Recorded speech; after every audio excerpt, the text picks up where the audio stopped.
A romantic comedy hit the theaters this weekend, giving audiences a glimpse into a real-life story about an out-of-ordinary relationship. Did it stand up to audiences' expectations? Here's ABC's movie reviewer, Matt Perrone. Welcome to another Monday. For the first time I can remember in a good while, a Marvel movie has been de-seated from first at the box office in only a week. That's right, Spider-Man Homecoming fell to second place behind War for the Planet of the Apes.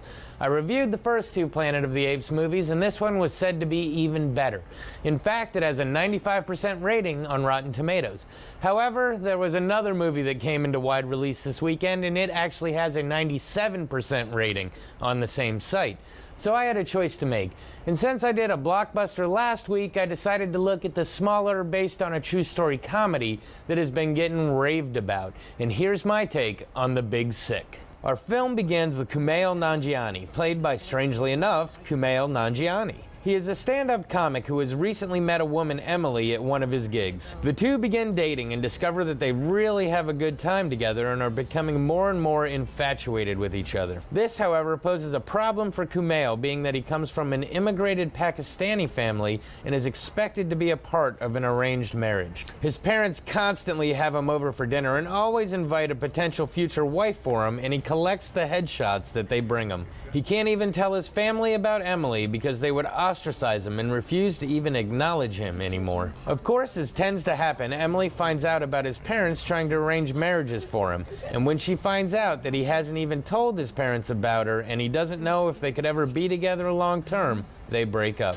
However, soon after, Emily falls ill, and upon going to the hospital, she is put into a medically induced coma, and Kumail, being the only point of contact, has to inform her parents. As the movie progresses, we see the awkwardness that Kumail goes through, wanting to be at the hospital but not being welcomed by her parents. With the passing of time, though, they begin to warm to each other. Being from two different worlds, the culture differences are aplenty, but somehow they start finding comfort in each other and helping one another through this incredibly stressful time. As the disease keeps getting worse, everyone's emotions become stretched to the breaking point, and we as the audience wait on the edge of our seats to see how several different scenarios are going to resolve themselves. So, what to say about this one? You know, nowadays you hear based on a true story and you're skeptical, to say the least.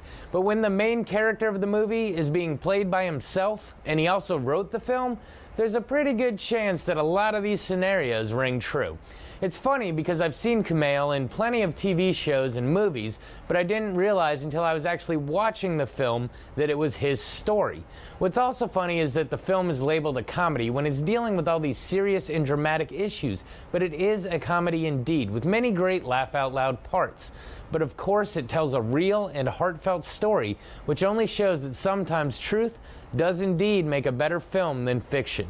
It was a tough choice picking this one over the new Planet of the Apes, but I'm happy that I made it.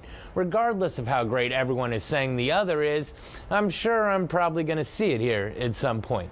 This is one of those films that sneaks in under the radar that many people haven't heard about but should definitely be seen. So, July has been amazing for movies so far. Make sure to get out and see some of these. So far, you can't go wrong with Baby Driver, Spider-Man Homecoming, and now add The Big Sick to that list.